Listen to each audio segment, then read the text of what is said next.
किंतु अब यह शुभ कार्य मुझे स्वयं करना होगा।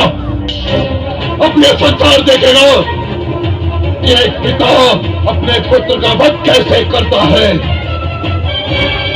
सारे संसार में घुमा जाएगा तेरा शीश, क्योंकि संसार में जो भी विष्णु भक्त बचा है तेरा कटा हुआ शीश देखकर विष्णु का नाम भूल जाएगा।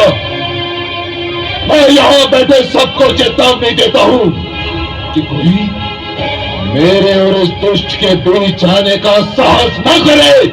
हे आदरणीय पिताश्री, मेरे और आपके बीच तो कोई बहुत पहले से आरंभी से उपस्थित है। कौन है वो?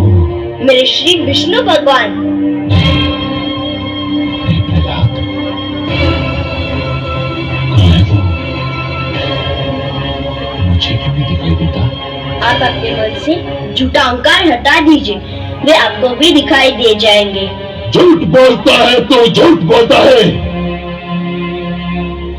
तेरे विष्णु में इतना साहस नहीं कि वो मेरे भगवान हिरण्यकशिपु के समीप आ सके। समीप नहीं पिताश्री, वे तो आपके भीतर भी है, बस आप देखने का प्रयत्न नहीं करते। तेरा विष्णु इस लोस्तंभ में है? हाँ पिताश्री, मेरा विष्णु इस लोह स्तंभ में भी है। यदि तेरे कथनानुसार इस स्तंभ में विष्णु है तो कि वो बाहर निकल कर तुझे दर्शन दे और तेरे वध का दृश्य भी देखे।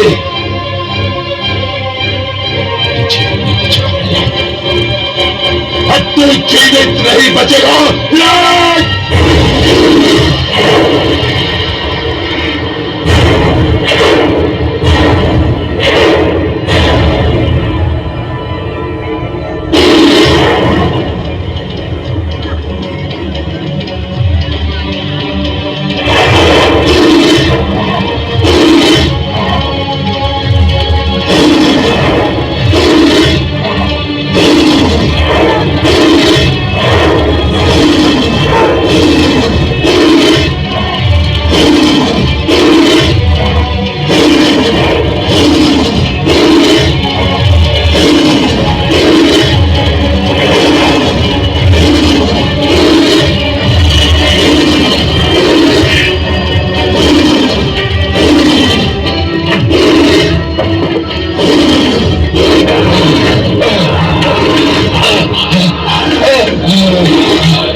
छोटी मुझे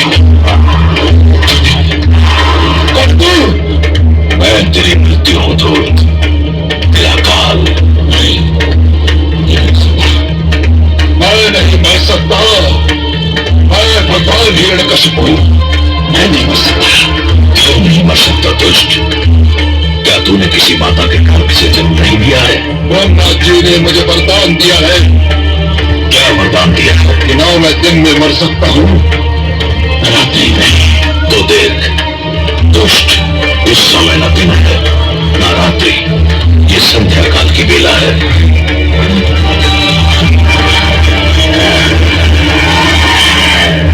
न मैं घर के भीतर मर सकता हूँ न घर के बाहर।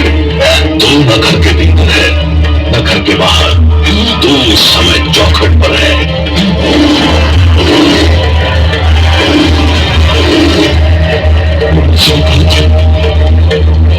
कि ना मैं धरती पर मर सकता हूँ।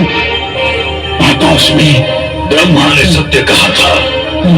देख तू इस समय ना धरती पर है ना आकाश में, तू धरती और आकाश के मध्य में ही गोद में है। और क्या कहा था भाग्य विधाता ने?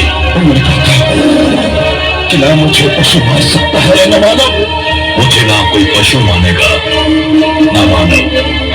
मैं आधा नर और आधा सिंह, मेरा नाम नरसिंह है। और क्या कहा था? कि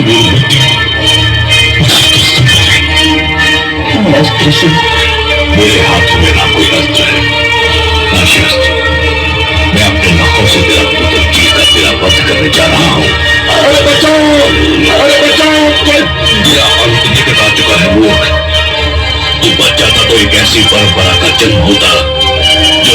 सृष्टि के लिए अनर्थकारी सिद्ध होती। पिता जन्मदाता है, यदि वही अपने पुत्र का वध करने लग जाए तो सृष्टि का क्या होगा?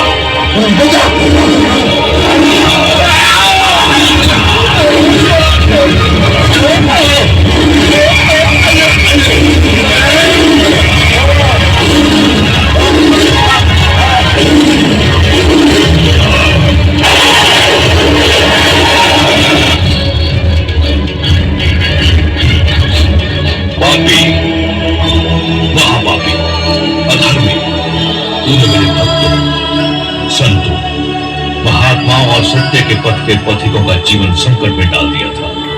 मेरी ही इच्छा से प्रहलाद जैसे भक्त का जन्म असुरकुल में हुआ, ताकि तेरे अभिमान को तेरा ही रक्त ललकारे और संसार को ये ज्ञान भी हो कि असुरों में भी महापुरुषों का जन्म संभव है। हे नराधम, तूने ब्रह्मा से छल द्वारा एक वरदान क्या मांग लिया? तूने वास्तव में यह समझ लिया कि तुझे मृत्यु से मुक्ति मिल गई।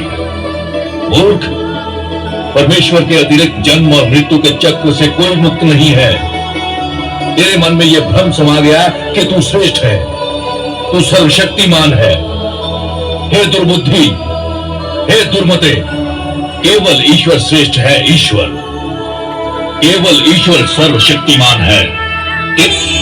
हे मेरे वासुदेव, मेरे विष्णु, मेरे मन में जन्मी से आपकी जो छवि बसी है वह बड़ी सुंदर, बड़ी कोमल, बड़ी मनमोहक है।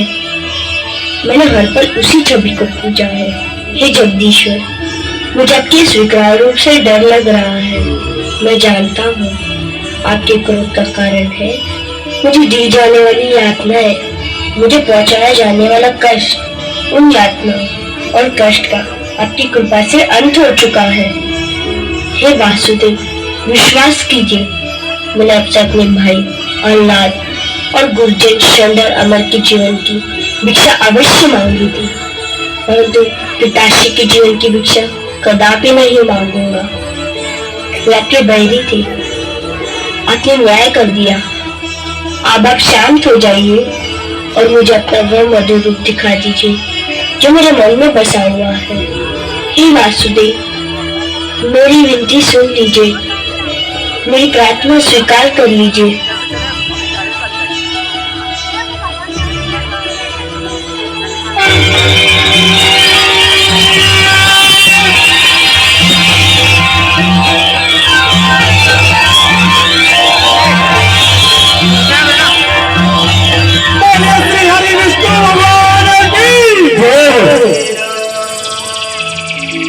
श्री माता वैष्णो देवी समिति आप सभी का हार्दिक स्वागत करती है।